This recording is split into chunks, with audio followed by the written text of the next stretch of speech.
Well, I think the Middle East to most Americans is confusing, alien, and frequently misunderstood.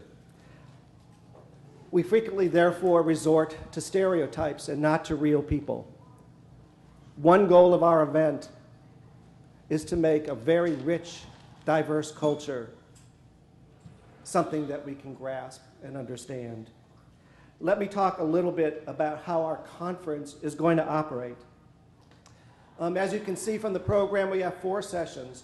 Today's session is to provide an orientation to the topic of the Middle East as a whole, talking about some of the transitions that have gone through, the region has gone through. Tomorrow, we will take slices of the broader topic, focusing on politics, security, and the economy. Our moderator will frame each topic, introduce our 3 speakers. Each session will have 3 speakers. Each speaker will speak from 12 to 15 minutes, which may be difficult. We do have our signs for our speakers: 5 minutes, 2 minutes, and stop. Mark Twain has a quote where he said, "No sinner was converted after 20 minutes of a sermon." So we figure we can cover these topics in about 15 minutes. Of course, it's up to our moderator to do that, former State Department. After our presentations are done, what our moderator will then do is to engage our speakers as a follow-up dialogue on the presentations which we just heard, in an effort to begin to identify some common ground. Once that is done, we will have questions from the audience, and then we will conclude where the moderator tries to draw conclusions that will begin to frame the ultimate policy goals that we hope to develop as a result. Now, it is my pleasure to introduce the moderator for our first session, Dr. Richard Sindelar, who is a professor at the University of St. Thomas. Previously, he served 22 years in the U.S. State Department as a diplomatic officer, holding key posts for today's event in both Cairo and Tel Aviv.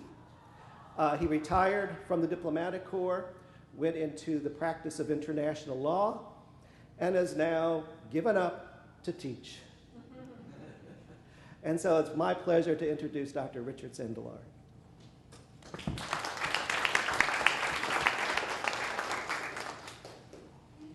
Thank you all for coming today. Happy to see all of you here. As moderator, you need to know that unfortunately I have a personality similar to Jim Lehrer, so I'm not sure how much will stay on point for those of you who saw the first debate. And we have some excellent speakers with lots of ideas, so we will let them run a little bit. This opening panel is to kind of set the new agenda that's been, think of it as a deck of cards that's almost been dealt partly by the street, partly by new governments, partly by extremists, and a string of events that the United States has been reacting to and needs to develop a coherent policy, and it's trying to do that right now, and hopefully we'll be able to offer some thoughts and some consensus. As Brian said, what we hope to get out of this, despite the fact that the Middle East can be a contentious subject, is to try to pick up some points of consensus. So I'll be looking for that in the various speeches. With that said, let me introduce the 3 speakers of this panel. We're near Minute Maid Park, so I'll refer to this as our batting order. Our batting order, I think, has a lot more strength than our local Houston Astros have had recently.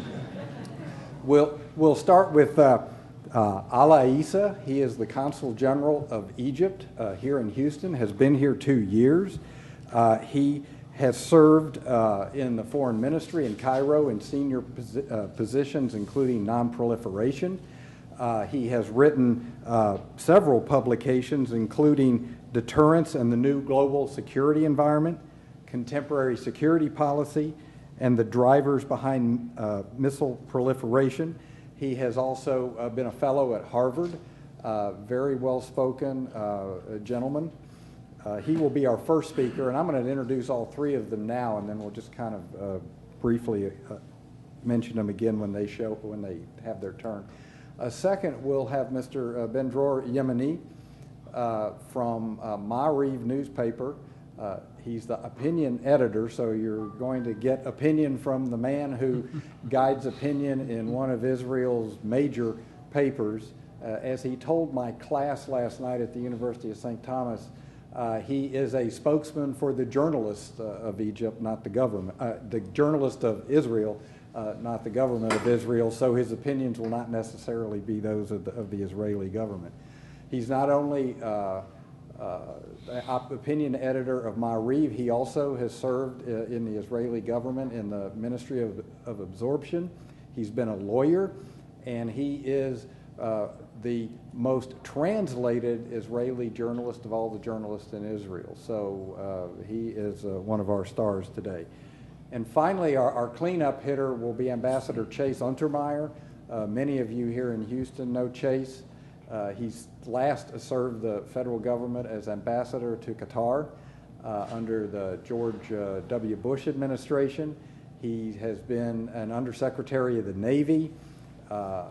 He has served both President Bush's 41 and 43 in various government positions, and now is an international consultant in Houston. So without further ado, I'd like to hear what they have to say and get myself off the stage. So we will start with Consul General Alaa Issa. Thank you, Professor. That's fine. Thank you. My colleague, Ambassador Alaa Al-Hadidi, who was supposed to come from the Foreign Ministry, unfortunately was reassigned to another position just before the conference a week or so ago, and therefore cannot make it. And I've been asked to speak. Therefore, I'm not really presenting an Egyptian perspective on the U.S. and the Middle East, or even the Middle East, but rather I would like to present a perspective of an Egyptian individual who has been observing what's going on in his country, in the region, and some of the issues which I think are pertinent. And really my focus will be on one specific issue today, which is the state in the Middle East, because it is an issue which has by far gone unnoticed in the public media. It is an issue which doesn't attract sufficient scholarship despite its importance. It is an issue which has impacted the outcome of the political developments in the entire Middle East over the past 2 years, and will continue to do so over the coming years with different variations in each country. So as we are discussing tomorrow the political, the security, and the economic context, I'd like to specifically zero in on one issue, which is the state in the Middle East, the state, and how it will influence what we will be discussing tomorrow. I'll start with a quote from the New York Times, surprisingly, just a few days ago. Roger Cohen was writing on October 15th, describing the protests in Cairo on Friday after the president decided to assign the Attorney General as an ambassador in order to really kick him upstairs, and the Attorney General refused, and the clashes that occurred. Started his article really was saying that, describing what was happening in Cairo, there was no trace of the Egyptian state, not the police, not the military. There was no trace. So where was the Egyptian state, and where is the Syrian state, or the Libyan state, or the Iraqi state for that matter? Well, the state has really not been the focus of political science during the past 3 decades. Political science has shifted over the past 3 decades away from looking at the state to civil society and political institutions because they are more closely and more visibly linked to democracy and democratization. And to the extent that policymakers, individuals, be it in Washington or in Egypt or anywhere really, have focused on the state of the past 2 or 3 decades, it has been to dismantle it in favor of the free market. One need only to look at the last two debates between Mr. Romney and Mr. Obama to see what the crux of the issue to an extent is, which may not be, well, which may be of very little value in the US, but in the Middle East is of great significance, because as we address the prospects for democracy and transformation towards democracy and regime change, we have to be aware that there is no sustainable democracy and no form of sustainable development is possible without a strong state in any country in the Middle East. Now, if we accept the standard Weberian definition of the state, which is a government of continuing administrative staff, more importantly, a monopoly on the legitimate use of force, and the third, a capacity of extraction, a capacity to collect revenue in order to finance government and provide social services. The differences between the countries in the Middle East in these capacities, therefore in the strength of the state, in the strength of not just government, but the strength of the state, has been at the heart of the difference in outcome in the Arab Spring. The question when one has been looking at what's been happening over the past 2 years, why has the changes in Libya and Syria been so violent and so bloody and continue to be so? Why is Iraq, after almost a decade of regime change, continue to witness more deaths than Libya has witnessed? And why, on the other hand, has the transition in Egypt and to an extent and in Tunisia been much less violent? Well, it's related to the nature, I believe, of the state, and I think this is what will continue to influence the process of transition to democracy in all of these countries in the coming years.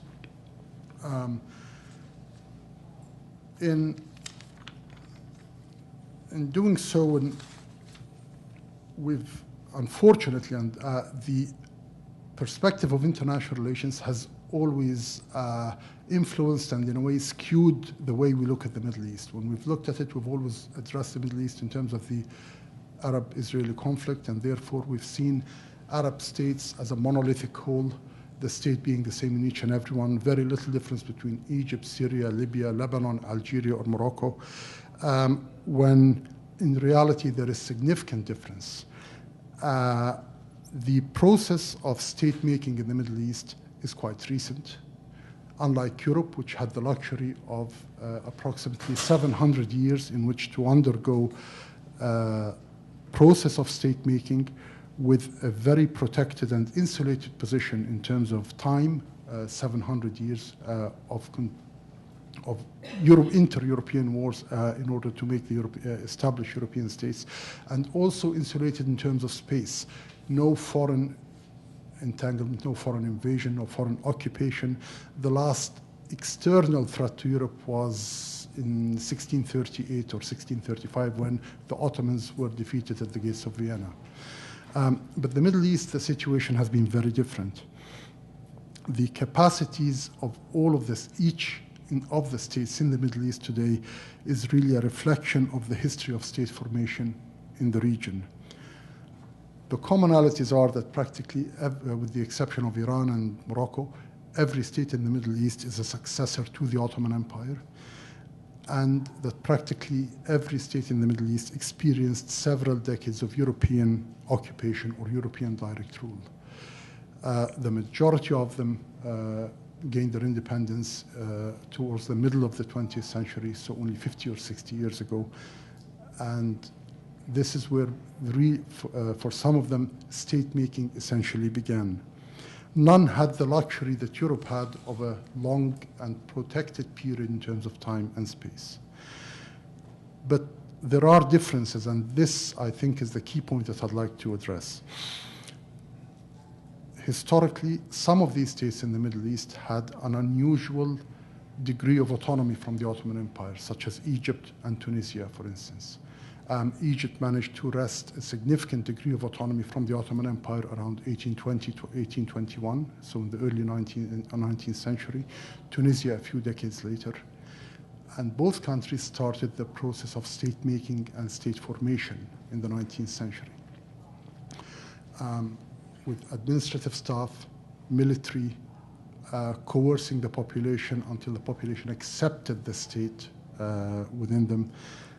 And unlike, for instance, the case in Iraq or Syria or Libya, which did not really witness any form of state-making until immediately after World War I with the dismemberment of the disestablishment of the Ottoman Empire, which was followed by European occupation and only independence in the 1950s and 60s. And that's when state formation and state-making began. How has this affected these countries, and how is it impacting? What relevance does it have to what we are witnessing today? Well, in countries like Egypt or Tunisia or even Turkey, which began the process of establishing a modern state in 1830s with the Ottoman Reformation, in all of these states, by the time European rule had ended, such as in Egypt in the 1950s or in Tunisia, or with the establishment of the Turkish Republic and the dissolution of the Ottoman Empire in 1921, they witnessed a continuity in the process of state-making. Turkey, the Republic of Turkey, managed to come out after the Ottoman Empire with its entire military force, its entire officer corps intact, its entire administrative staff practically intact. By the time the British occupation ended in Egypt in 1954, the process of establishing the Egyptian state had practically come to fruition. And so by the mid-20th century, there were well-established states in Turkey, in Egypt, in Tunisia, much less so in Iraq, much less so in Libya, much less so in Syria. All of these which had immediately upon dissolution of the Ottoman Empire and advent of European occupation witnessed a discontinuity in state-making and therefore really began only in the 1950s. How has it affected the outcome of what we've called the Arab Spring? States, nations in the Middle East which had more established states, which had stronger institutions like the military or the judiciary, such as Egypt or Tunisia, managed to undergo the transformation, the regime change over the past 2 years with very limited violence. Neither of them really, the situation in neither of them did it deteriorate into civil war as we're seeing in Syria or to an extent in Libya or to Iraq over the past decades. In the other states, it was significantly more violent.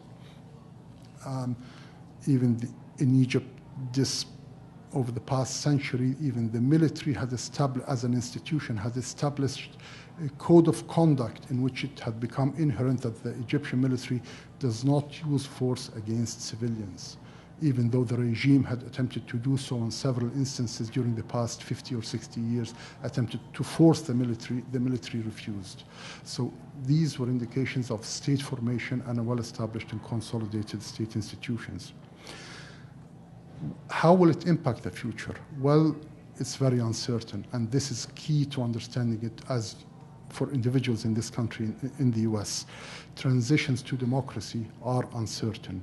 The historical experience we have of the modern historical experience of transitions to democracy in the failed transitions in Latin America in the 1960s and in Turkey, the more successful transformations in Latin America in the 80s and then in Indonesia and Eastern Europe in the 1990s point us to a number of factors. One, that success is more likely where state institutions are more established and consolidated, specifically civilian state institutions. And this specific fact, I think, for instance, became evident in Egypt during the past week when the president, who was from the Muslim Brotherhood, in an attempt to consolidate power, attempted to remove the Attorney General and ran foul of the institution of the judiciary in Egypt and had to backtrack and leave the Attorney General, who was from the old Mubarak regime. So we do face uncertainty, and there is absolutely no way of really accounting for what outcome will come in all of these countries. But I think what one can look at and possibly inform our discussions today and tomorrow is that in Syria, in Libya, in Iraq. The trajectory seems to be different than in Egypt and Tunisia, simply because of one important factor. It's not the only factor, but because of one important factor, which is the state, where that state was in each of these countries in 2011. And it's really the topic, as I close, I've chosen to focus on because it's one that is really neglected, I think. Definitely in the media, it's simply one that doesn't grab attention and doesn't receive much attention in political science.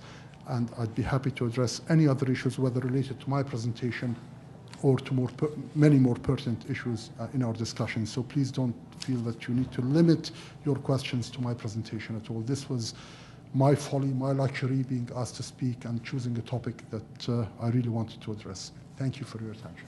Hear from BEN-DROR YEMINI, Israeli journalist. Thank you. Well, I have to admit that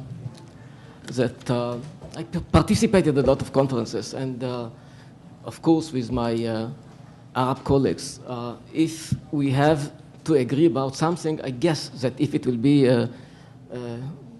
Issa and some other Israelis, agreement will come out.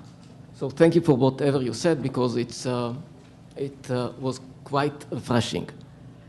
I'm saying that it is quite refreshing because many times, and I was asked to speak about the Arab Spring, we hear several kind of voices of why.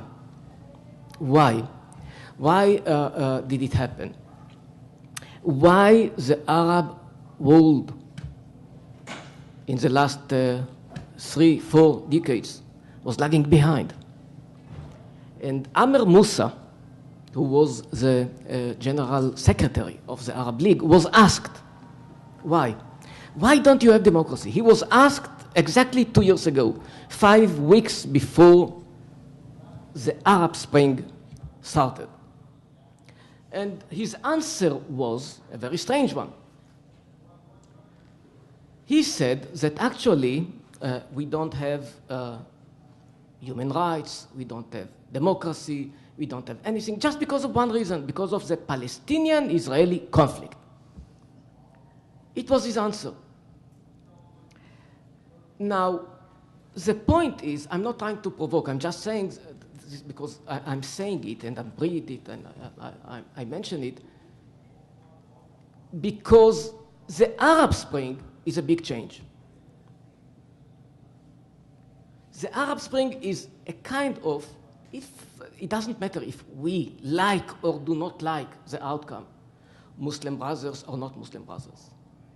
It's a kind of, first of all, self-responsibility. We are changing our history. We are taking responsibility. And it's happening. Now, the point is that Amr Moussa was not alone. And I cannot tell, and I wish I could say, that what he said does not represent a major school of mind, not only among Arabs, not only in the Arab world, but among so many journalists and academics. Let me say, whatever I'm saying about academia or media, I include Israel. Because, well, the Israeli media is just the same. Just like what you have here, New York Times and Wall Street Journal, we do have it in Israel. And the same kind of voices that we can hear from Amr Moussa and from others, we can hear also from Israel. And many times people, instead of to put the facts on the ground and to say, look, here is the reality, they do prefer to sell illusions, to sell excuses. So I have to say one word about this kind of school of mind that unfortunately is still prevailing. The school of mind is saying that Israel is responsible actually to everything. First of all, I don't think that the people from, if we look at the big problems of the Arab world, and there are still big problems, I don't think that the people, the gangs of the Jinjawad in Darfur know what is Israel. I don't think that the people of the FIS, the Islamic Front in Algeria, that kill between 1 to 200,000 people, have any idea about the Palestinian problem. The Muslim Brothers were founded 90 years ago, not because of Zionism, not because of Israel, not because of occupation. So what I'm trying to say is just something which is very simple. Yes, the Arab world has a lot of problems. 99% of them has nothing to do with the Middle East conflict. It was a good excuse. As a colleague of mine from Egypt, an Egyptian journalist, sorry that I forgot her name, said that it's a kind of opium to the masses. Let's talk about the conflict and people will forget that they are deep in so many problems. But we have a new school of mind, of people who are saying, yes, let's take the self-responsibility. Let me admit, we in Israel, when the Arab Spring began, had a lot of hopes. A lot of hopes. Because there is, I don't know if it's a cliche or not cliche, but people do believe that there is not war between democracies. So if Egypt, Syria, Libya, Tunisia, all of these countries are going to be democracies, this is the end of era of wars. I'm not sure that this kind of historical perception is a fact, but we wanted peace. We wanted democracy to prevail. Because they are our neighbors. And when they are suffering, we are suffering too. Because tensions all the time, eventually, come only to Israel, even if Israel has not any responsibility at all. It's always happening. And we know it.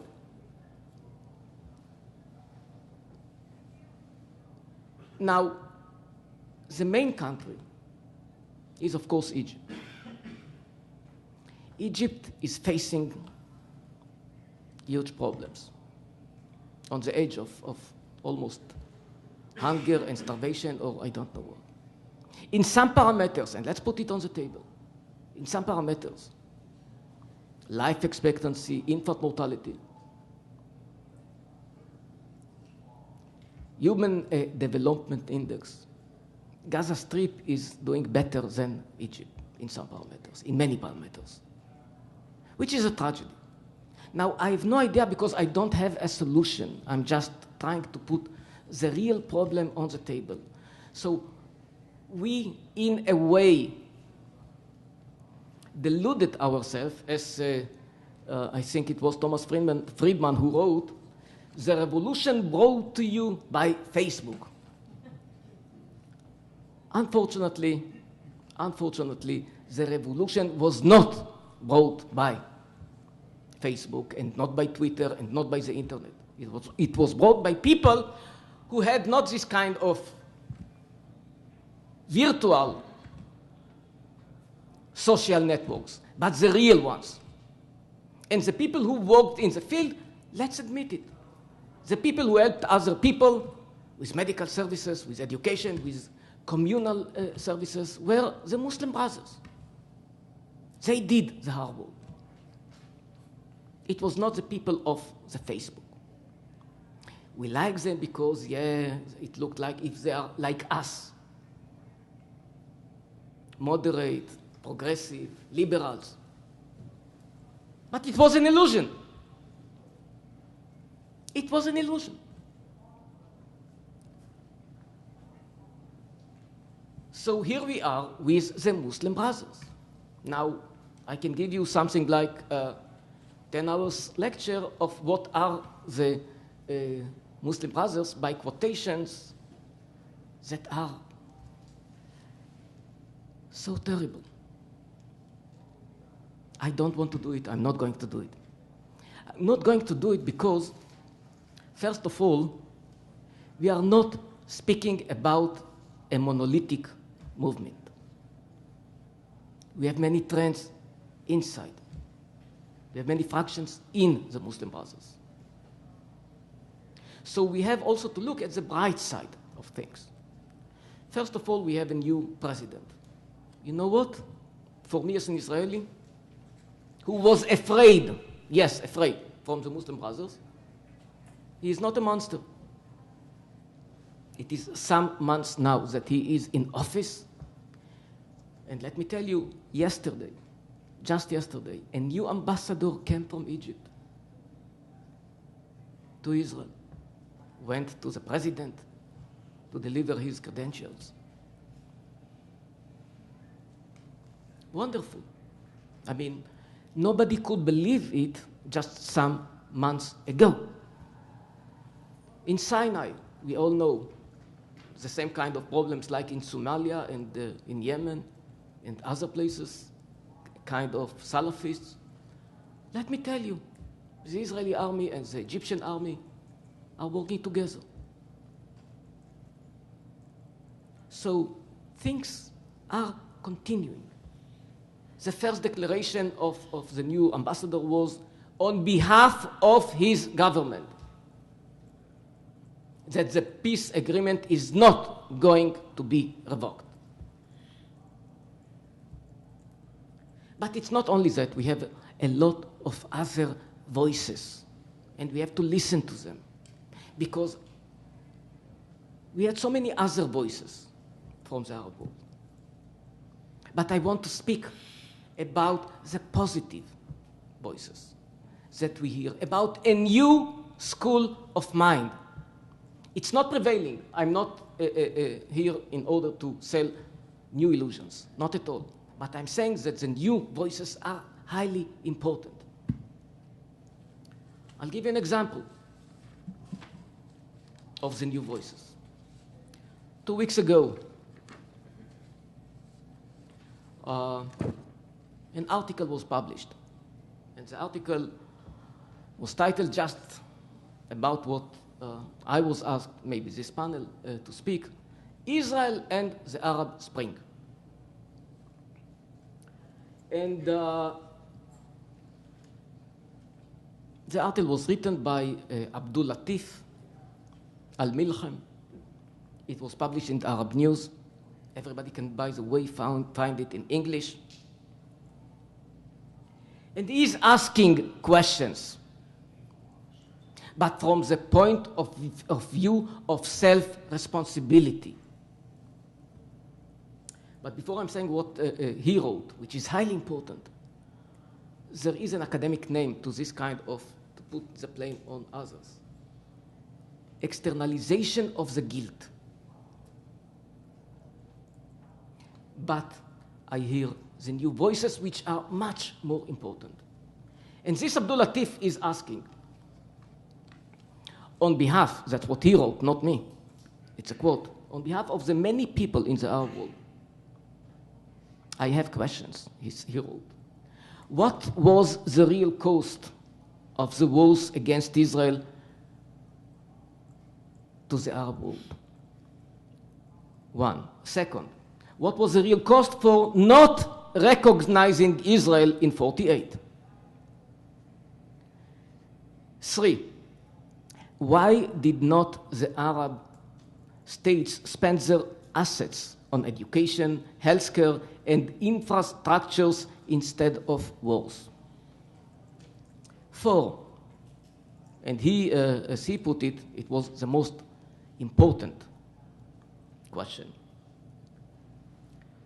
Whether Israel is, he's asking his readers, whether Israel is the real enemy of the Arab world and the Arab people.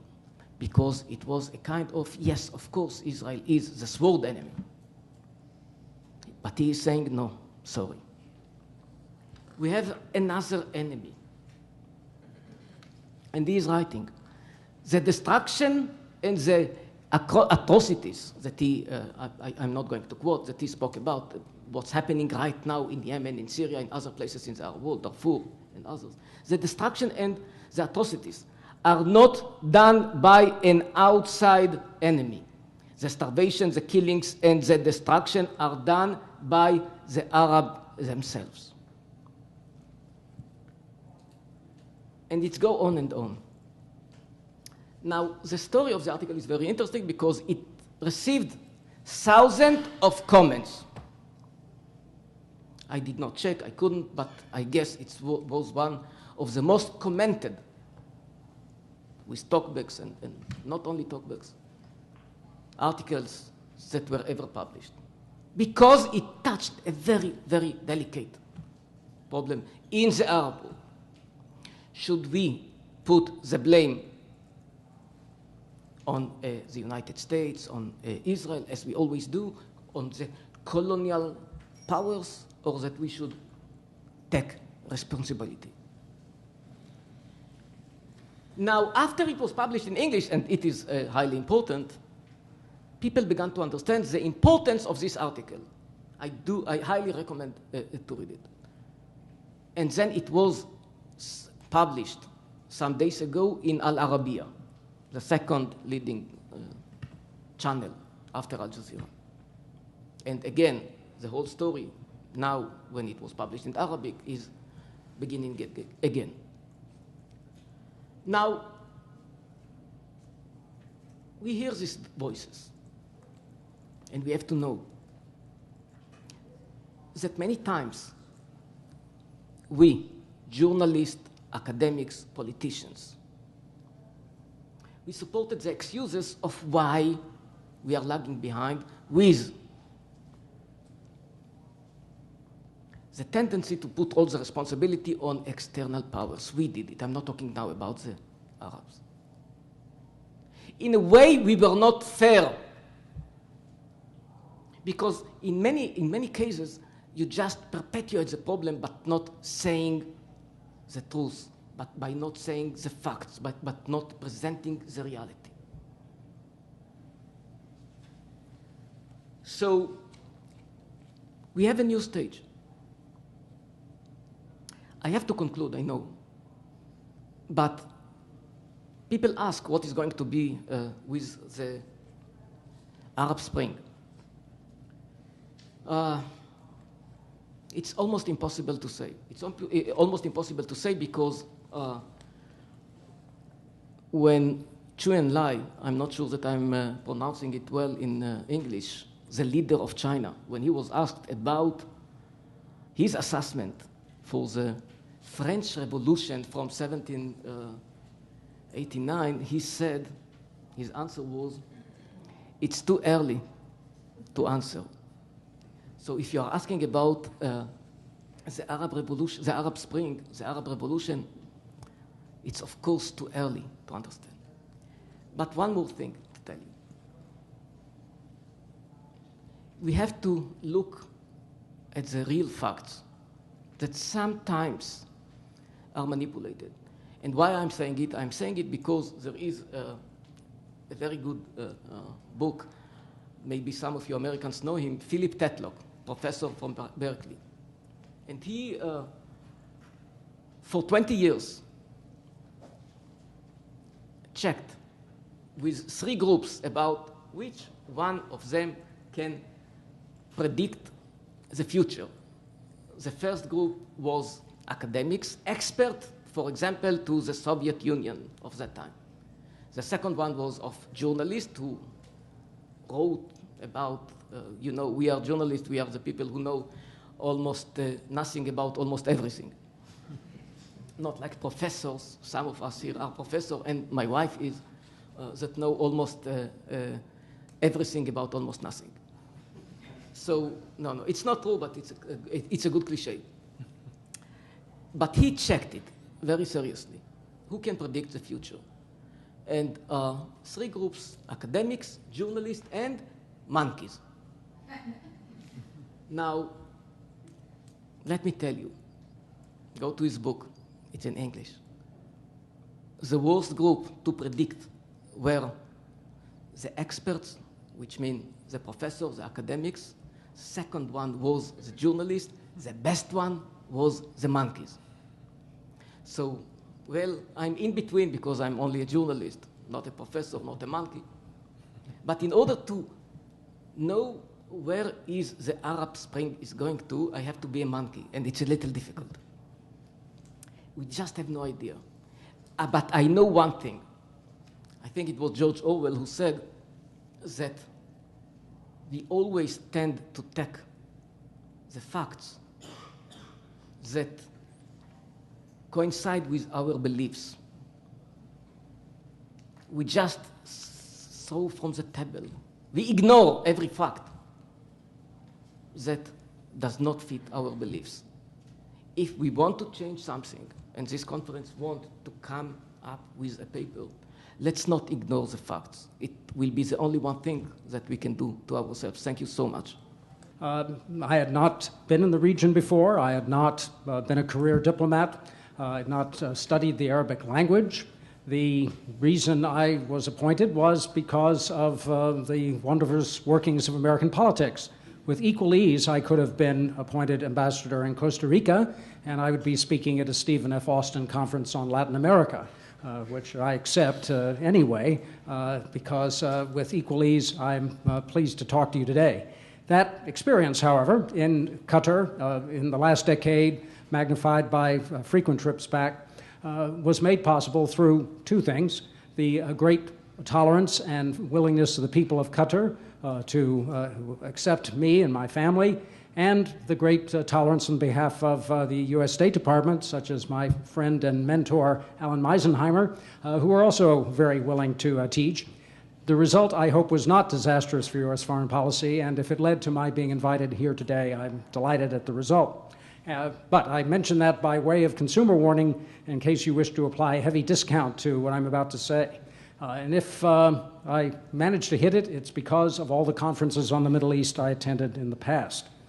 I will seek to answer the question that Richard posed earlier, which is, Professor Murphy, which is what are the policy implications, at least for the United States, in the Middle East? I'll mention those at the end, but I will telegraph a very key point, and that is the greatest influence on American foreign policy is American foreign policy, by which I mean the long tradition of the way the United States has conducted itself, not just in the Middle East, but throughout the world, leads to a certain kind of predictability of what that policy is. Now, clearly, a new president, particularly one elected on a platform at least partially devoted to foreign policy, will highlight certain things, such as ending a war or engaging with a former enemy, or some other particular departure, and that can and will be done. But as a percentage of all interactions between the United States and other nations of the world, those tend to be truly on the margins. They get the headlines, they get the talk, but the vast proportion of American policy toward the rest of the world continues. We saw that with the transfer of power from George W. Bush to Barack Obama in 2009. While there clearly were differences in approach to the conflicts in Iraq and Afghanistan, and some change in attitude and language vis-a-vis nations such as Russia, for the most part, U.S. foreign policy did not change. When Barack Obama was awarded the Nobel Prize for Peace in 2009, only months after taking office, and significantly, nominations closed for the Nobel Prize on February 1st every year, so he'd only been in office 10 days before he was nominated, or the last that he could have been nominated. You can say that very much that was an action on behalf of the Committee of the Norwegian Parliament dealing with Nobel Prizes for Peace, to say he is not George W. Bush. Easiest thing to be for him, regardless of whatever policy departures he may have had. I do wonder if Barack Obama had not been given the Nobel Prize for Peace in 2009, whether he would be under consideration for it at any time since. For the reason that, as President of the United States, he has overseen the continuity, again, with the exception of certain headline items, of our foreign policy. And my guess is it would be disappointing, if not to people in the Middle East, then at least to Norwegians, as to those things that had not changed since the departure of George W. Bush. Let me mention in a very few minutes here what I see as the very significant history of American involvement in the Middle East. It's hard to imagine, but there was a time, roughly a century ago, when the United States was beloved throughout the Middle East. That's because we, for the most part, were not there. Where we were was in two places in particular, in Beirut and Cairo, where American missionaries had set up universities for learning and hospitals. The institutions that were created and which thrive to this day are wonderful remnants, if you will, of that particular era. Associated with those institutions, particularly in the late 19th and early 20th century, were a group of very dedicated Americans and their offspring who learned the language and the culture, became very enthusiastic about same, and for the most part began to populate what there was of expertise in the United States on the Middle East. This general high regard for the United States, a non-colonial power which had only the most beneficent interactions with countries of that part of the world, continued on through the Versailles Peace Conference, in which it was actually proposed that the United States should take the mandate for Palestine, and also, I might add, Armenia. That was not ever realistically going to be accepted by the United States. It's an interesting historical thought that what if the United States, instead of Great Britain, had taken the mandate for Palestine, how much differently things might have worked in that part of the world. But in fact, we didn't. And the next most important interaction was the arrival of geologists, most of them Texans, in the Arabian-Persian Gulf area in the 1930s searching for oil. And we know that they did. That began many great interactions between the United States, or more to the point, our oil companies, and various states of the Arab world, most famously Saudi Arabia. King Ibn Saud was not at all fond of Great Britain. He had great suspicion of Britain. Britain had backed his rivals, the Hashemites, in the struggles of the Arabian Peninsula. All that I might, as a sideline, all that we think of in the romantic sense of Lawrence of Arabia, the Arab revolt of the First World War, really boils down to the fact that the British backed the wrong side. They backed the Hashemite family, very distinguished people, descendants of the prophets. You could say that they did the smart thing in picking out the Hashemites as the ones to back. But today we see that the Hashemites continue to rule in Jordan, which is a delightful country, but not a very wealthy country.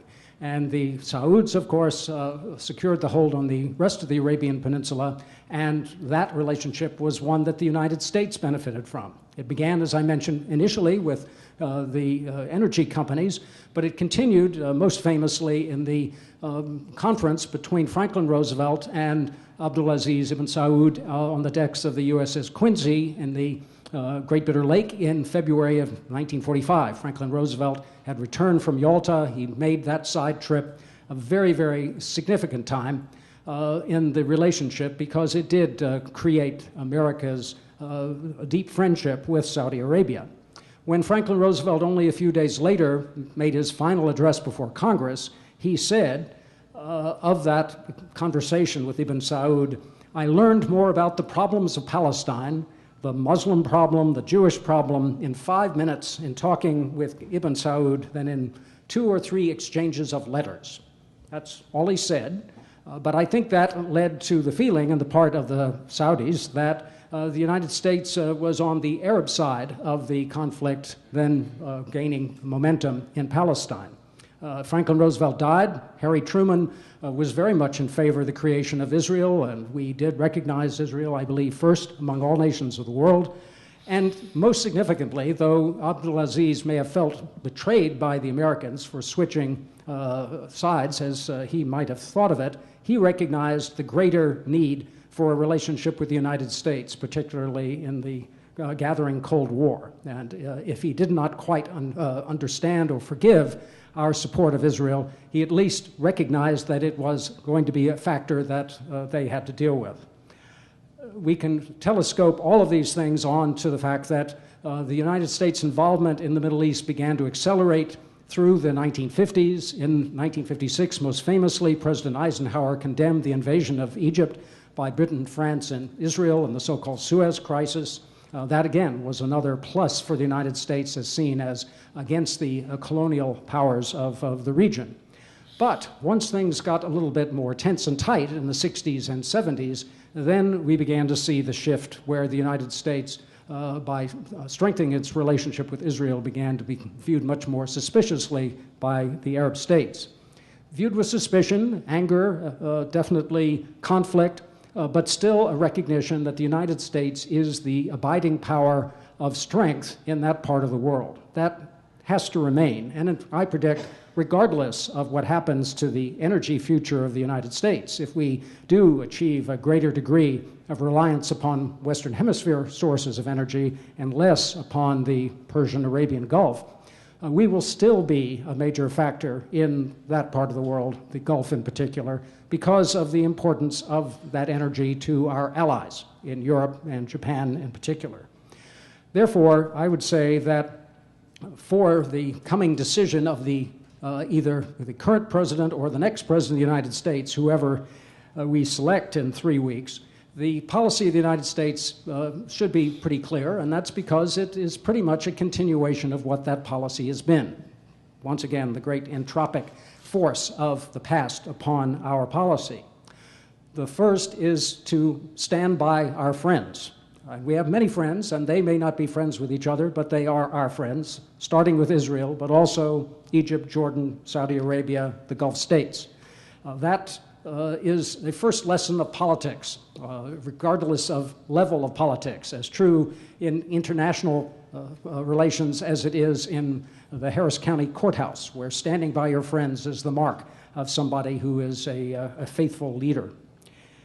And I might add, from time to time, we pay a price for standing by our friends. In the so-called Arab Spring, the uprising of 2011, the United States was less encouraging, less supportive of what was happening on the island of Bahrain, where the vast majority of the population is Shia, rising against a Sunni monarchy, because Bahrain mattered to us for 2 reasons. One is it had been the headquarters of the U.S. Fifth Fleet since 1948, and because it mattered so much to Saudi Arabia, which was deeply concerned that the infection of that uprising might cross the causeway and make things difficult for Saudi in the eastern province.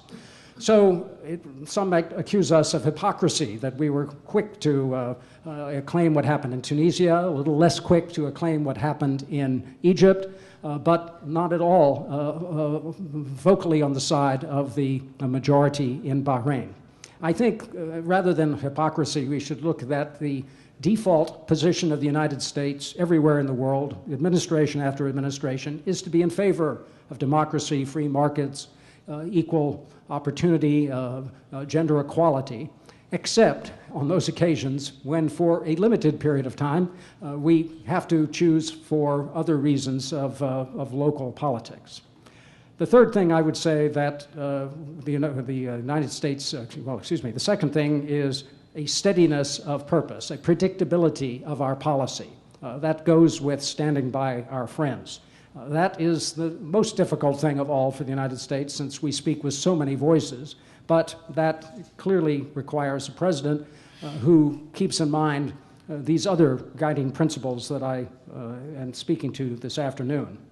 In addition to standing by friends and a steadiness and clarity of our policy, the third I would mention is the maximum contact, consultation, explanation with all players, particularly our friends who sometimes find it difficult to be on our side or even identified with the United States when our policy issues become very difficult and dangerous.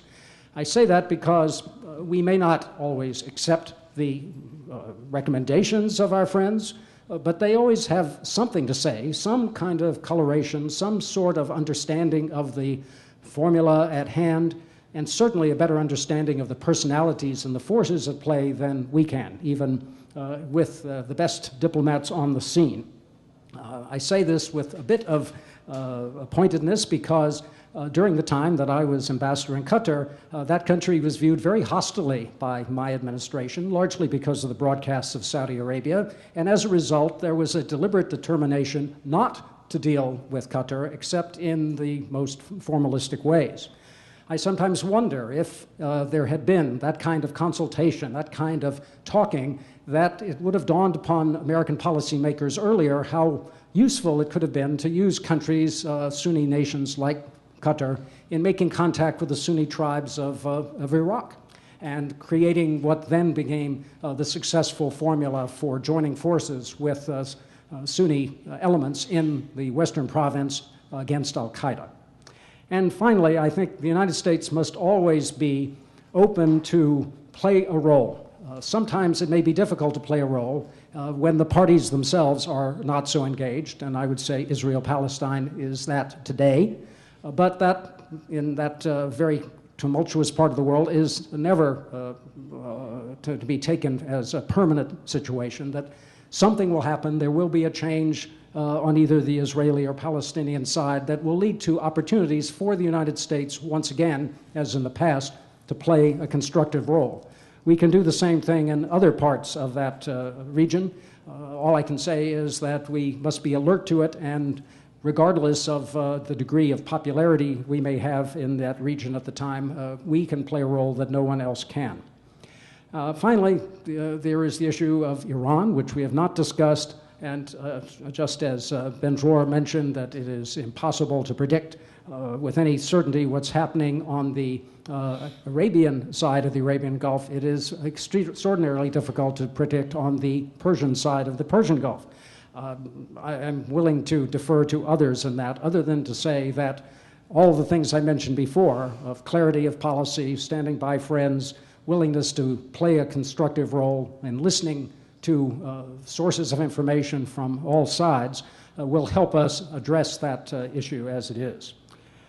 So in conclusion, I would say that for a country that in a century went from being essentially disengaged from and therefore beloved in the Middle East, we are in a different place now. It's not a bad place, but it is a place that requires maximum attention. And as much as the next President of the United States may have to pay attention to domestic policy, it is predictable by man and monkey alike that we will be engaged in the Middle East in some form or fashion, and I hope these guiding principles prove useful.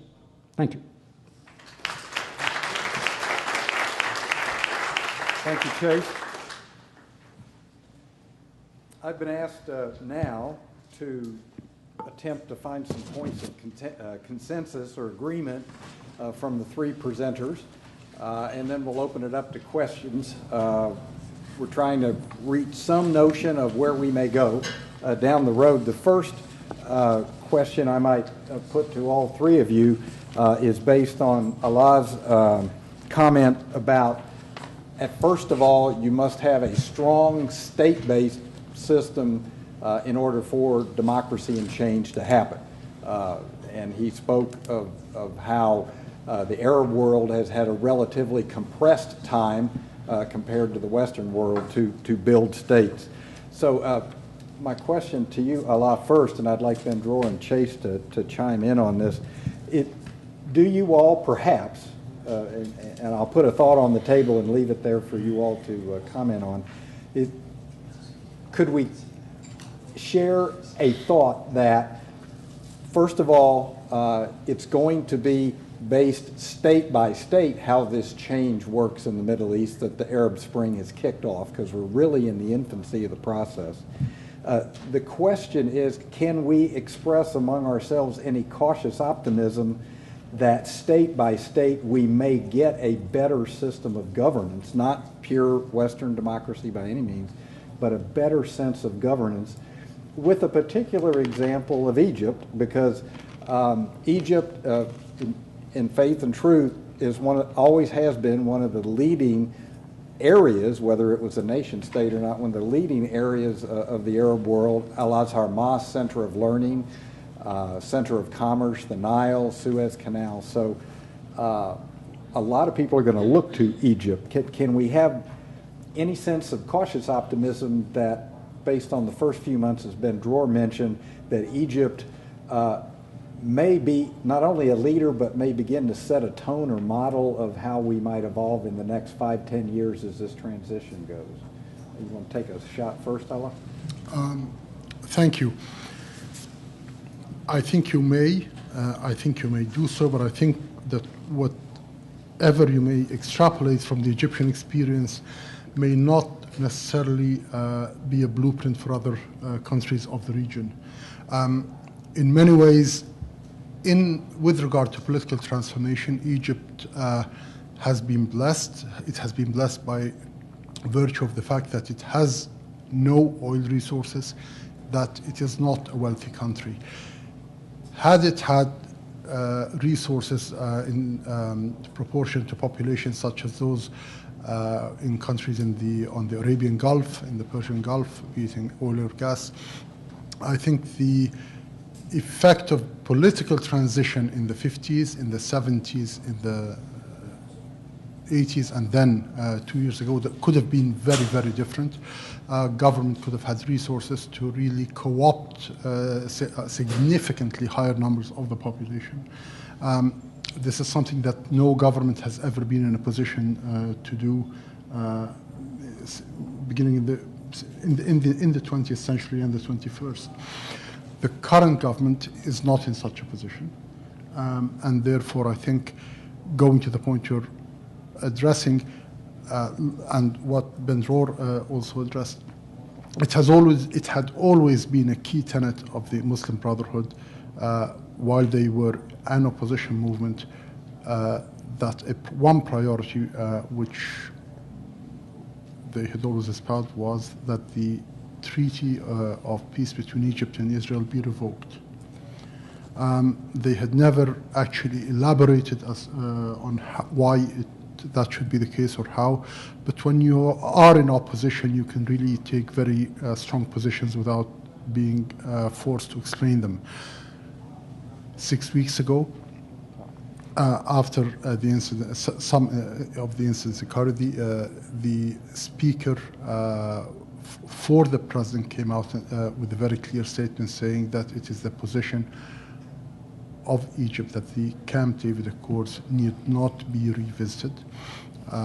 This has since been affirmed or addressed by other members of government who are members of the Muslim Brotherhood, and then we have a new ambassador who submitted his credentials yesterday. If anything, I think the case in Egypt is one that where the fact that we, by virtue of the fact that we have been lucky enough to have the state institutions that were consolidated and established over the past century, and therefore have reached a degree where they can be independent of the political maneuverings of the state, I think that is something that bodes well for the country. The fact that we do not have sufficient resources to co-opt the majority of the population if a government does not have those resources, that also bodes well. But I think you'll have to be very careful when you're saying, will it end in a Western-style democracy? No, it will. What you will be seeing in the Middle East is countries moving towards relatively more democratic systems of governance, much as the Soviet Union may be compared to the Russian Federation today. Is the Russian Federation a model of liberal democracy, as New Zealand might be? Absolutely not. But is the Russian Federation more democratic than the Soviet Union was? Yes. It is a spectrum, and that's what democracy is, a system of governance, and there is a spectrum in which you move along in terms of liberalization and contestation. You will be seeing the countries in the Middle East, I think, moving along that spectrum in relation to where they were, but equally I think they will be influenced by the capacity of the state from which they're moving. Thank you. Ben-DROR, do you have a thought? Yeah. Okay. I want to speak about one parameter that is highly important, and many times we ignore it, mainly, and I'm saying it mainly from the American point of view. Because when we are speaking about Europe and the Middle East, we are speaking mainly about, we cannot forget it, mainly about nation states. For many Americans, it's not even clear, nation state, we are a nation of immigrants. I mean, what are you talking about? But from the point of view of the Middle East and Europe, and even mainly Europe, we are speaking about nation state. Now, the first stage, in order to achieve a kind of democracy, even if not the liberal democracy, is stability.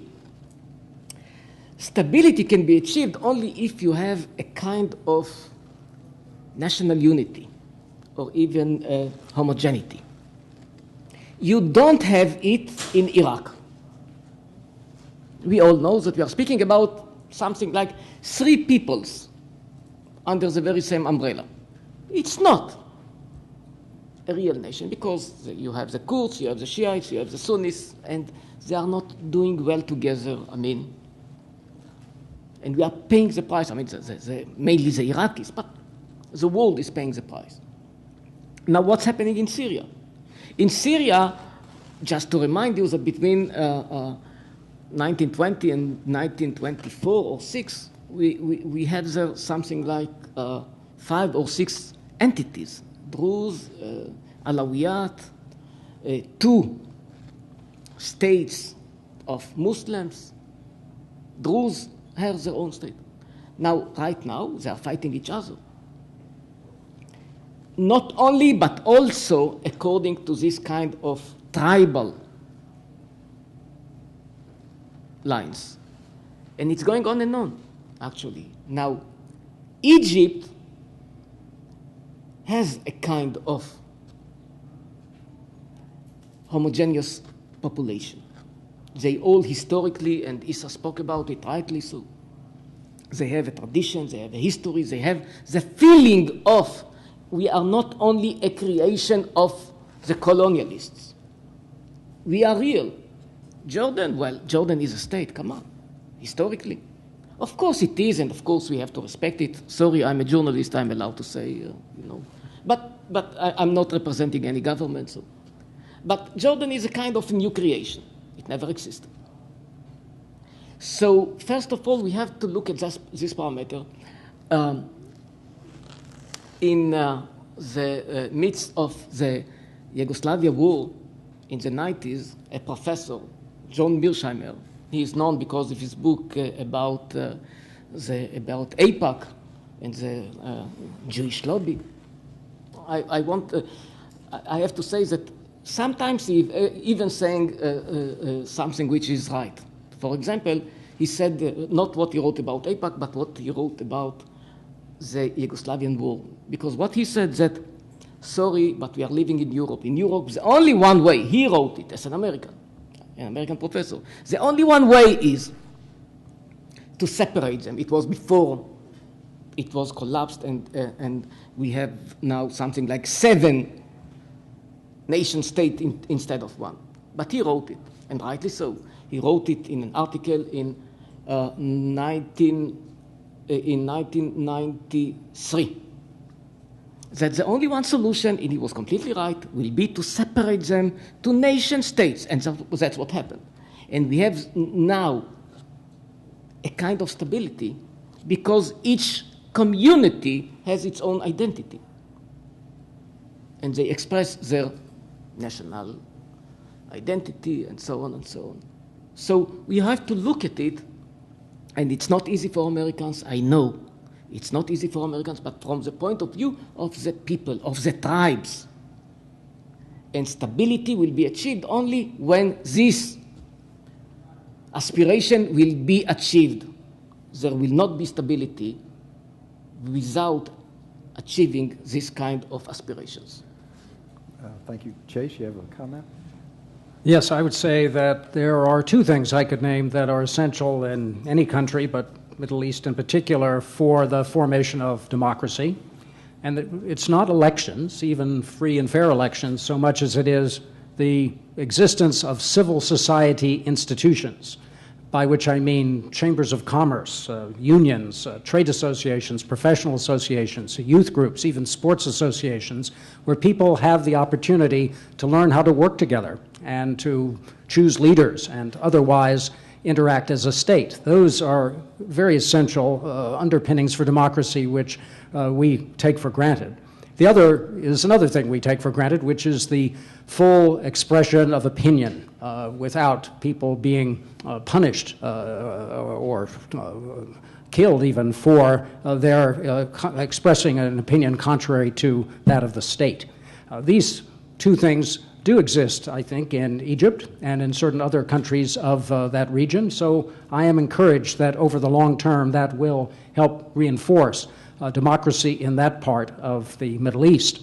And I say this with a further reminder of the length of time it may take, as Ben-DROR mentioned, for situations to clarify. When the people we call the Founding Fathers gathered in Philadelphia in 1787 to create the document that we revere, the Constitution of the United States, it took 150 years of the creation of civil society and public debate, going all the way back to the Plymouth and Massachusetts Bay colonies, for the young United States to reach that point. And as we don't need to be told, it took another better part of 200 years for us to get to a form of democracy in which all people vote regardless of race, gender, or age above the age of 18. The Arabian Peninsula presents a more difficult situation because it doesn't have these kinds of civil society and open expression opportunities. A little bit here and there, which we can applaud and hope will grow.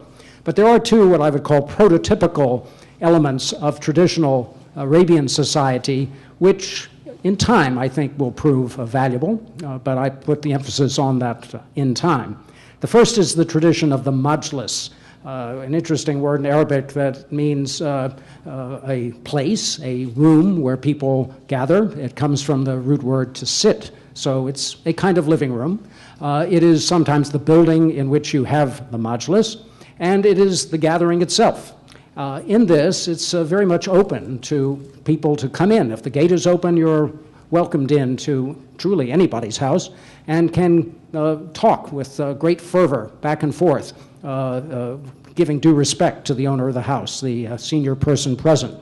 That is a form of, if you will, miniature town meeting that I found very fascinating and refreshing, and I think in it are the seeds of democratic expression.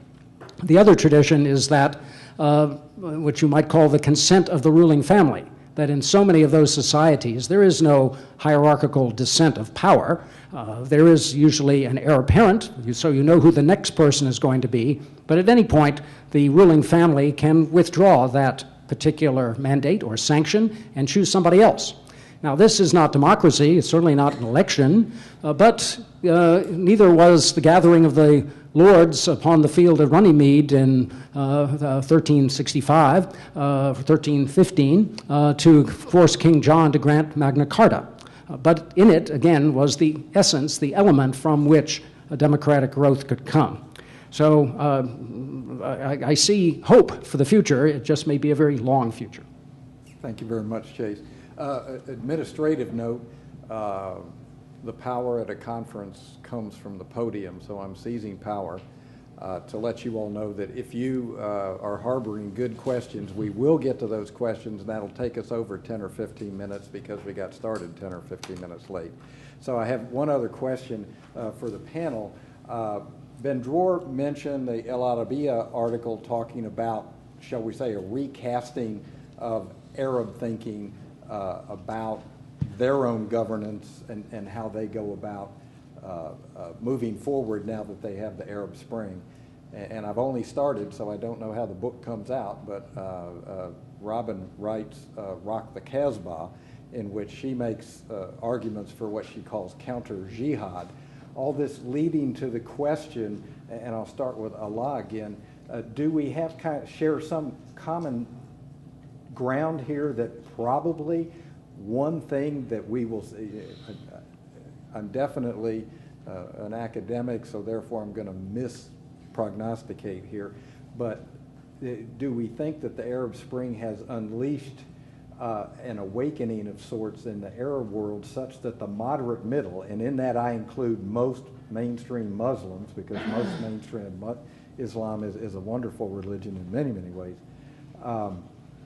that the mainstream will successfully over the years ahead push back against the extremists and the jihadists, and in that process hopefully fuel more open governance. Let's not call it democratization. Let's just call it a more open, transparent governance. Do you think that's a fair thing to say about the fairly open press in Egypt? And Well, I would certainly hope so. But I would take my cue from Show and Lie and tell you that it's just too early to say. We'll have to wait another 300 years. But my comment is very simple, it's very short, it's very succinct, I certainly would hope that that would be the outcome, yes. Chase, do you have a comment?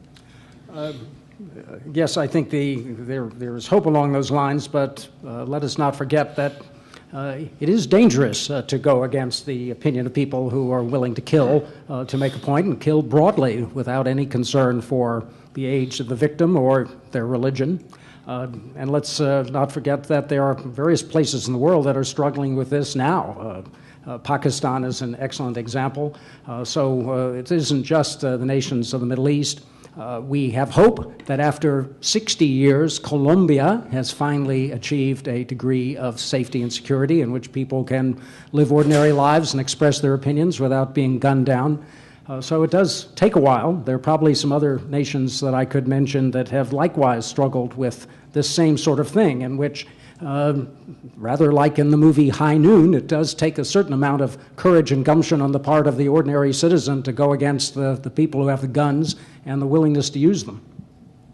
Ben-DROR, do you have a comment? Yeah, just one. As I said, I like very much facts, and just to remind us, when we are talking about extremists, the extremists in the Muslim world are not against Israel, the United States, Europe, Westerners. I mean, 99.99 victims of the extremists are Muslims. We have to remember it. We cannot forget it. I mean, it's not Jews, it's not Zionists, it's not Americans, it's not Brits. It's their fellow Muslims. So, to your question, they must. They have no other choice. They have no other choice. I mean, the majority, yes, I do accept the majority is against them because they are the victims. But many times, and we cannot forget it, if you are an extremist, you are much more powerful. And in many cases, this is a story. I mean, people are afraid of them. I hope it will not be like that for a long time. But they have no other choice because they are the victims. Thank you very much. What I'd like to do next is have both Ben-DROR and Alaa comment on Chase's presentation on American policy, what we ought to have for American policy. Are you in agreement that we seem to have a road that is a good one, where we will stand by our friends, in both Egypt and Israel are both friends, Jordan's a friend, we have many friends in the Middle East, and be predictable, but perhaps not be out front? Ben-DROR, do you want to lead on that? If you're talking about, if I understood you well, you're talking about the American role in right. the peace. What is your opinion of what the American role should be now? I'll tell you. I do think that, of course, the United States has a very important role, needless to say. And I think part of the tragedy of the Middle East, of the conflict, is that the solution is written on the wall. I guess we know it. And eventually it will be somewhere according to the lines of the Clinton plan. Somewhere. I mean, I don't want now to go to details, but I guess most of you know what I'm talking about. 2 states for 2 peoples with some swap of lands, and this will be the solution. Jewish neighborhoods in East Jerusalem will be part of the Jewish state. Muslim neighborhoods will be part of. I mean, we know what the solution is. We know generally. I mean, I'm not going to details. There will not be right of return, because right of return, it means extermination of Israel, but there will be a right of return, of course, to the Palestinian state. Just like Jews will not have the right of return to the West Bank. So we know what the solution. It's written, it was given, it was on the table. So the only one problem is, many times I don't understand why the United States does not put, if we all know it, and we know it, why don't they put it on the table? Why are they afraid? Why they are speaking about this kind of details? Stop these 20 houses in that settlement, or do that? I mean, I have to admit, I don't understand many times Americans. Why are they afraid? What are they afraid from? Clinton, he was the only one that was brave enough to put it, but it was too late. It was in his very last minute in office. But since then, I'll tell you, as an Israeli, as a human being, as a peace supporter, I'm sorry, I'm not representing my government. I have to mention it again and again. So, Shlomo, excuse me if I'm not representing your view about the issue. It should be put on the table. I mean, it looks, I mean, we are complicating the conflict much beyond what is necessary. We are complicating it. I hear so many times people are saying the most complicated conflict. Not at all. We have a solution. We have a solution. I'm sorry. I'm not simplifying. I know the difficulties. It's not that I'm ignoring the facts. I know settlements that I know here and I know there and I know. But we have the solution. But it should be said in one voice to the both sides. Clinton parameters. That's all. Alaa, would you like to comment on U.S. policy?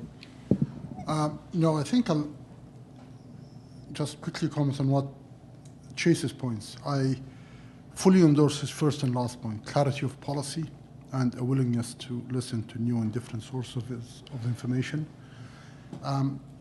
Standing by friends, I must admit I'm really at heart a realist, and I do not believe that there is friendship, but there are interests, and I think the question then becomes that individuals, rulers should not delude themselves that there is such a thing as friendship in politics from the Middle East. But I think the key issue is your third point, and that flows from it, which is playing a constructive role.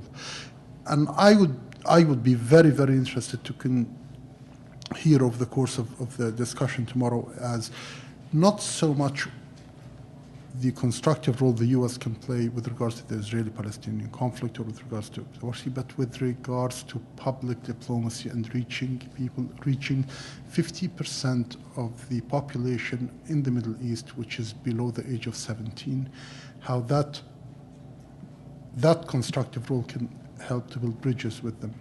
And I think that is the key contribution that I would certainly hope that in my lifetime or in my children's lifetime can come out of U.S. policy. Thank you. Do you have some comments, Chase? No. You're finished? Okay. Well, at that point, we'll open it to questions. Does anybody have a question? Kind of address it, pick a panelist that you really intended for, if you'd like to. Hands, anybody? Z? Question to primarily the Egyptian General Consul. When, if at all, you see the Arab Spring proliferating to Saudi Arabia, Jordan, and the Gulf states there, and what might be the outcome? You indicated in one of your comments that unfortunately, although Egypt now is enjoying the spring, they don't have the oil resources, so people are staying on the sideline as foreign intervention. But with all the oil in Saudi Arabia Peninsula, the United States will not be idle. What do you think the American position should be there? And one thing that nobody mentioned, the role of Iran in that Middle East. There was not a single word stated about not only becoming maybe nuclear power, but they're meddling with all the affairs in the Middle East. Arab Spring would be devastating to the Ayatollah's regime. So. Did everybody hear that, or should I repeat? Everybody got that? Okay.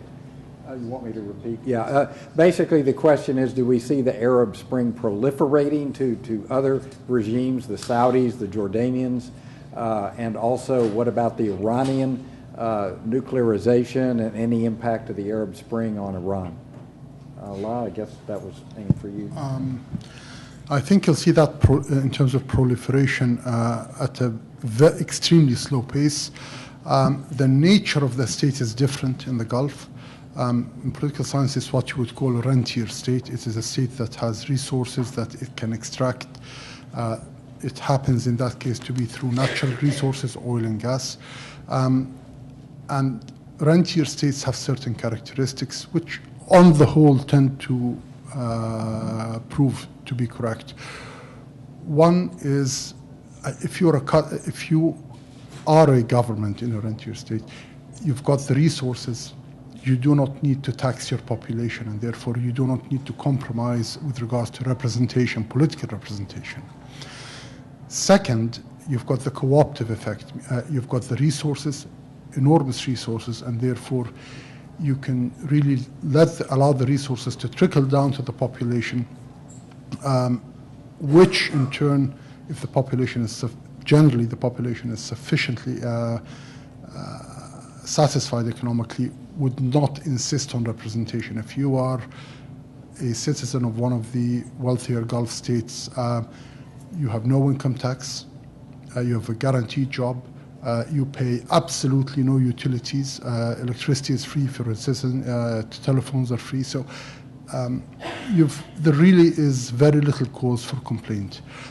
And third is what you call a repression effect, meaning that because you do not need to raise taxes to finance an army, you can really buy the weapons and finance a security force and a police force, which you can use should there be unrest. And all of these issues, I mean, they may sound academic, but they do hold true. But that's why I think that by the proliferation of the Arab Spring will be extremely slow to the two countries in the Gulf.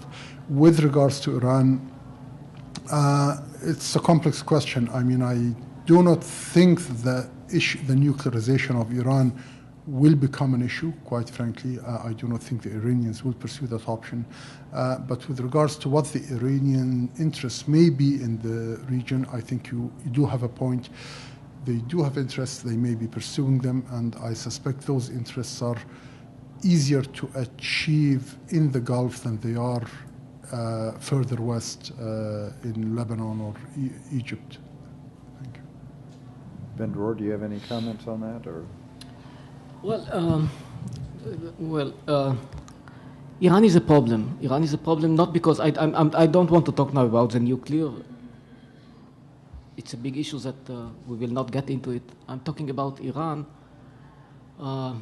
as financing the Hezbollah and some parts of Gaza Strip. I mean, they are doing everything in order to destabilize. They did it, by the way, in Egypt. We just tend to forget it just 2 years ago. So they are doing everything actually in order to set the whole Middle East back to backwardness and to instability. And the main problem is that many times when we analyze, we are sure that they are behaving according to rational interests, that maybe we don't like them, but that's how they behave. And it's not true many times. This kind of fanatic regimes, we have to put it in mind. They are not. They are not. They have their own interests that are sometimes totally emotional. It happened, by the way, many times in history, but we tend to forget it and say, and I hear it and I read it again and again, that eventually they will follow rational interest. No, I'm afraid because I don't know. I don't think that they are going to follow. They are paying a huge price because of the sanctions. They don't mind because of their beliefs. They are paying a huge price. I mean, they have so much oil and they don't have what to eat. And they are under a huge crisis, but they don't mind because they don't follow this kind of rational way of thinking. They are not. Chase, do you have any comments on that? Perhaps as an emendation, I tend to think that if Iran were a perfect democracy with full human rights and freedom of expression, they might still be pursuing a nuclear weapon and to deploy it, just because of the ancient power of Iran or Persia in that part of the world. They want to be dominant in at least their corner of that part of the world. And I suspect, I hope I get proven wrong, but I at least hope that there is regime change to provide some opportunity for proving my point, namely that a democratic Iran would also want to have nuclear weapons. I certainly oppose the idea being thrown about, I think, too casually, that the United States and/or Israel should strike Iran during this particular period of the development of a nuclear weapon, or at least nuclear material that could go into a weapon. General Untermeyer would say that it would probably be easier to strike after such point that there are missile installations that could deliver such a weapon. Right now, the difficulty of executing a strike, even one carried out with brilliance and precision, such as Israel has shown itself capable of doing, is made difficult by the hardening of the sites, the creation of deep tunnels or other enclaves within mountains to work on these. There was an interesting article in the back pages of The Economist a few months ago about how Iran leads the world in the production of a very hard, very dense concrete. Well, I'm sure this isn't so they can build better apartment buildings to withstand earthquakes. Clearly, this is part of what they have gone in for their current program. So that, it seems to me, would complicate the success of a strike. The most one could hope would be that it would set the program back a ways, but somebody in Israel or the United States or maybe Costa Rica came up with the Stuxnet, a very clever, very elegant way of doing the same thing. And I hope that there'll be other non-lethal but equally effective efforts to get at that weapon system. So to summarize, I think that Iran is going to want to assert itself one way or the other, with or without nuclear weapons, in our lifetimes and beyond, because that is the lesson of about 5,000 years of history. Another question? Sir? Yeah, a question for Ambassador Untermeyer. This might seem controversial, but I think it really speaks to the heart of why we're here today, tomorrow. You used the phrase, stand by our friends, at least half a dozen times. And I want to suggest that's precisely the problem. Because our friends in the Middle East, historically, have not been the peoples of the region, but have been the dictatorships and the despots.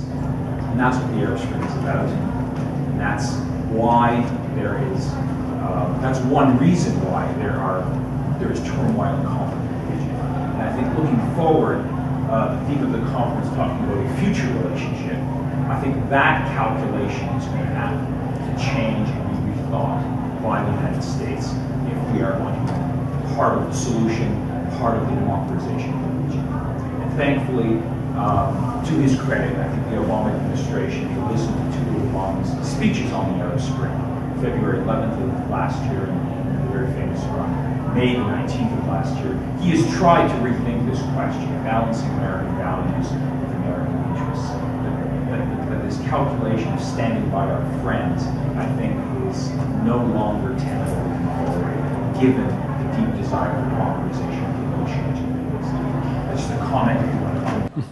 Well, I will say, as I said earlier, that the default position of the United States has always been, will be, should be, to be in favor of democracy, of equal rights, of freedom of expression, of free markets. All of that is not in conflict with what you had to say. In practical terms, we do have to deal with governments of the day. And those governments face existential threats of one sort or another, some internal and others external. And it is the choice of the United States or any leader at any point to have to deal with the government of the day for fear that not doing so would create instability internally, externally, create conditions that might even lead to conflict. The old British rhyme, always keep a hold of nurse for fear of finding something worse, is a guidepost of American diplomacy. And that is that we often have to make common cause with governments which are repugnant to us, certainly would not be our choice, but without which might be a worse situation. Another question?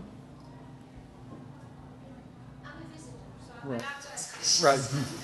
My name is Mona Zaki. I was kindly invited by Mr. Alaa Issa, and I want to thank you all for such an impressive and inspiring presentation. So my question goes to the three panelists, but let me start by introducing myself correctly. I'm a professor at the American University in Cairo, which is the result and the offspring of American missionaries in Egypt.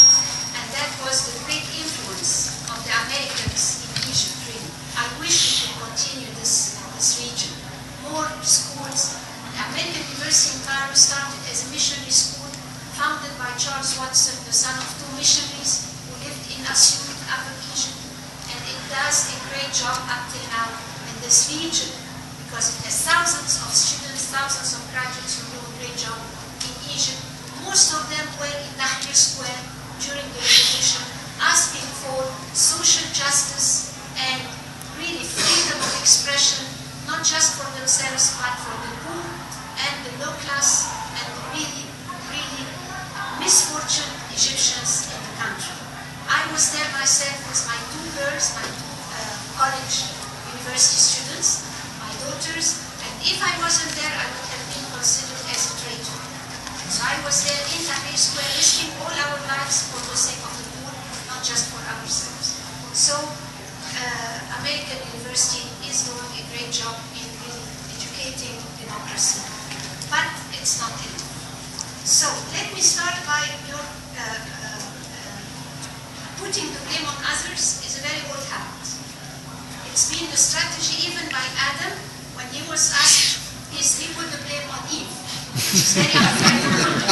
So, as a woman myself, living in the Middle East, I can tell you the frustrations by the Islamists. Right now, they are copying the constitution, which is totally pro-women, and I believe the next Arab Spring will be by women, not by anybody else. The next Arab Spring will be by frustrated women in Saudi Arabia first, and it will go on to the Middle East. So, watch that. I hope men and Arab men will be smart enough to avoid it. So this externalization of guilt strategy exists when the party is weak. And this confirms what Mr. Alaa Issa was saying, where is the state? And this confirms what Maariv Musa, how he answered, I put the blame on Israel. I cannot put the blame on Israel when Egyptian men mistreat the Egyptian women. I cannot put the blame on Israel when Arab men use women as slaves or whatever. You see, so I cannot really put the blame on any conflict that exists. So I put the blame on ourselves, on our state, on our weak state, weak men, weak leadership. So this is very important to consider when we talk about putting the blame, and there is a hope for it.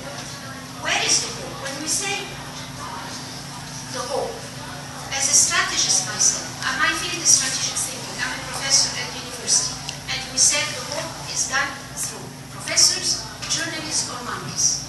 So obviously we're not monkeys, so we are professors or journalists, which really is very important. The role of academics, the role of leaders, and how we build the leaders for the future.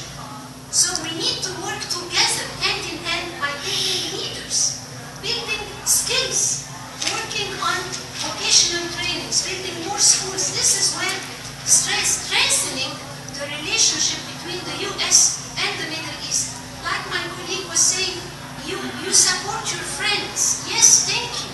But support the people of the countries, not just the state or not just the governments. So the people to people, and that's the new strategic public diplomacy. We talk people to people, not government to government. It's about that. The whole revolution came from social media. youth, where are the programs for youth? A few years ago, we had a meeting with Condoleezza Rice. We told her, what are your programs? We need to implement strategies. Where are the vision? Where is the vision? We have a common vision, better life. We need to think for the future, for our kids. So this is very important to build strong ties through building leaders. We need visionary people. Please work on programs on building leaders. As a professor, I can tell you, kids, the students are great. And they are really good product. We have to invest more and more on them. So this is a very important point. In addition to that, before teaching democracy, we need to teach tolerance. Because we cannot accept democracy without tolerance. As a Copt who lives in Egypt, I ended up defending Islam more than Muslims themselves. It's unbelievable. With this extremist attitude among Islamist fashion, it became unbearable, not just for Copts, but for decent, moderate, liberal Muslims like Mr. Alaa Issa himself. You see, so it became really impossible sometimes to live and to walk in the streets and have Islamists and Salafis spread around and asking girls to get built and so. So we need to work on programs to teach tolerance, accept the other. I love you all, I accept you all, it's okay, we live together. We have to work together, so we need more programs. The idea is we need to invest on programs, on education.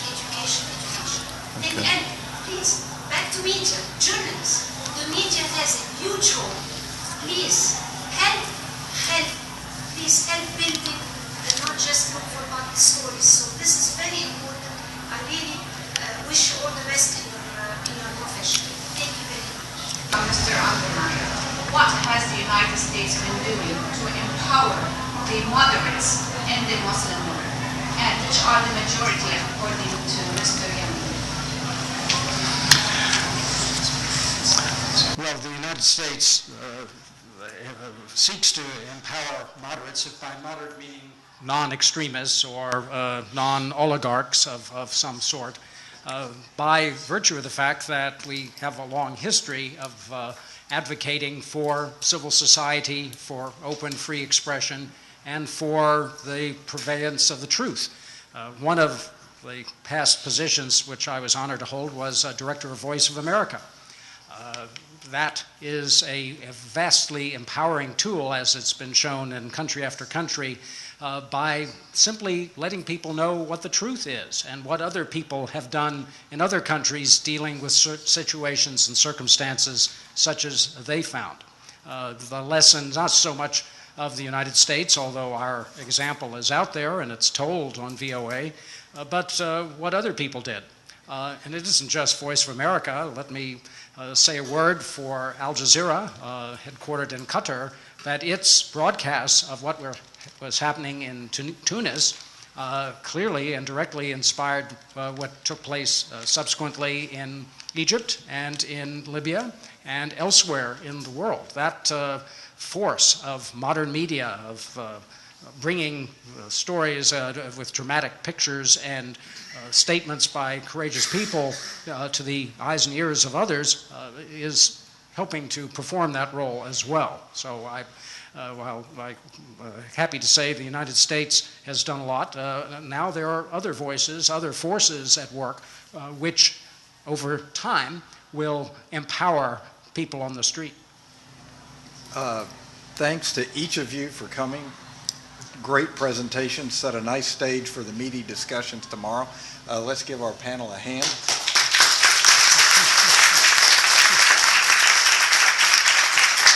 Do you have any closing remarks? We'll let the moderator. As you can see, there is a lot to talk about, a lot of ground to cover.